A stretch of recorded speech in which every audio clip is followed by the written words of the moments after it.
লাইফে এত এত অপ্রয়োজনীয় মানুষ রাখার চেয়ে দু একজন রাখা ভালো, যাদেরকে খুব দরকারের সময় পাওয়া যাবে, যারা অজুহাত দেখাবে না, যারা ডাবল ফেস দেখাবে না, যাদের সাথে থাকলেই মন ভালো হয়ে যাবে। ১০০ স্বার্থপর মানুষ থাকার চেয়ে একজন স্বার্থহীন মানুষ থাকা ভালো।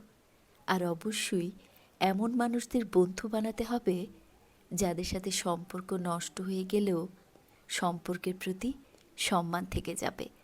তাদের দ্বারা আপনার সম্মানহানি হবে না, আপনি ছোট হবেন না। কে তোমাকে শুধুই প্রয়োজনে চায় আর কে তোমাকে প্রিয়জন ভেবে সবসময় অনুভব করে, সেটা আগে বুঝতে হবে। নয়তো তুমি কখনো কারোর সাথে স্থির হয়ে থাকতে পারবে না। সবাই প্রয়োজন শেষে চলে যাবে। আর যদি মানুষ চিনতে পারো, তাহলে কেউ তোমাকে ব্যবহার করতে পারবে না।